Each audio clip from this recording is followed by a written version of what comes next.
Manila, Philippines, huwag itong baliwalain. Jesus is coming, repent before it's too late. Mga kababayan ko po dyan sa Manila, alam ko po na nung nakaraang linggo ay nagpost na po ako ng paalala na katulad nito.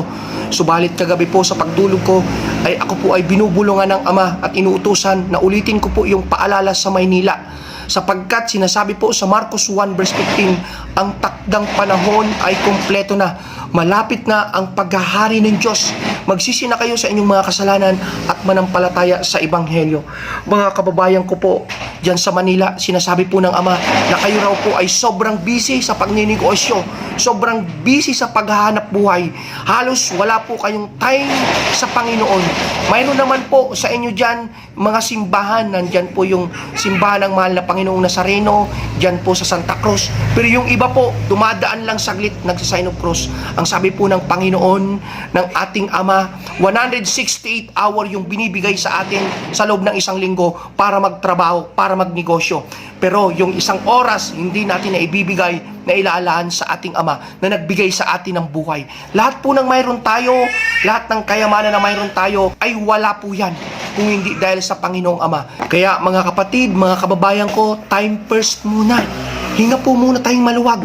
Tanggapin na po natin si Jesus Christ sa buhay natin bilang nag-iisang tagapagligtas. Sapagkat mga kapatid ko, mga kababayan ko, sinasabi po sa akin ng Ama kagabi, sabihin ko raw po sa inyo yung nakasulat sa Mateo 16 verse 26. Ano ang papakinabangin ng isang tao kung makamtan niya ang buong sanlibutan, subalit mapapahamak naman ang kanyang buhay? Walang kwenta lahat ng kayamanan na makukuha natin, mga kapatid, mga kababayan ko, kung sa huli-huli mapapahamak naman ang ating buhay, ang ating kaluluwa. Kaya mga kapatid, mga kababayan ko, nire-remind tayo ng ating Panginoong Jesucristo sa panahon ngayon, mas unahin natin ayusin ang ating relasyon sa Diyos. Unahin na natin i-build yung ating good relationship sa ating Panginoon. Sapagkat mga kapatid, mga kababayan ko, malapit na ang pagbabalik ng ating Panginoong Jesucristo.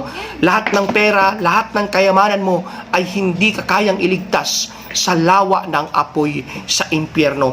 Si Jesus Christ lang po yung makapagbibigay sa atin ng totoong kaligtasan. Sabi nga po sa John 14 verse 6, Jesus is the way, the truth, and the life. No one come to the Father but through me. Sa Tagalog po, sinabi ni Jesus, ako ang daan, katotohanan at buhay. Walang sinuman ang makakaparoon sa Ama kung hindi sa pamamagitan ko. Yung kayamanan po ninyo, mga kapatid, yung milyon nyo sa bangko, yung bago nyong sasakyan, yung ilang palapag nyong mga bahay, yung marami nyong material na bagay, ay hindi po kayo kayang iligtas niyan sa lawa ng apoy sa impyerno.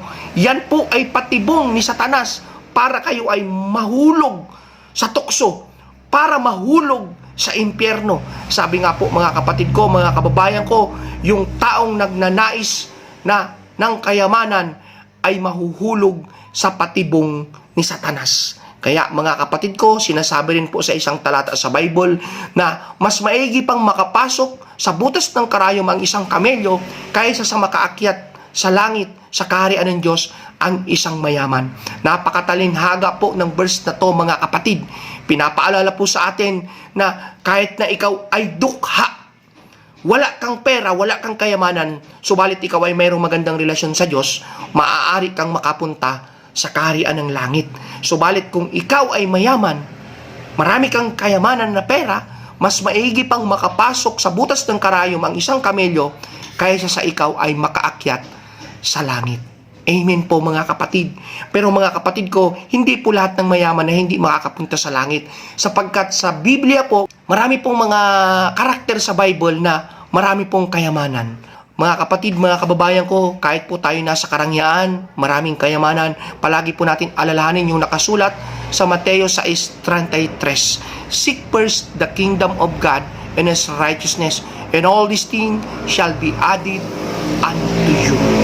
Sa Tagalog po, dapat unahin nating hanapin ang kaharian ng Diyos at ang kanyang katwiran, at ang lahat ng mga bagay na ito ay idaragdag sa iyo. Mga kababayan ko po dyan sa Manila, mga kapatid, uulitin ko po, Jesus is coming. Repent before it's too late. Hindi po nagbibiro yung nakasulat sa Marcos 1 verse 15. Ang takdang panahon ay kompleto na. Malapit na ang paghahari ng Diyos.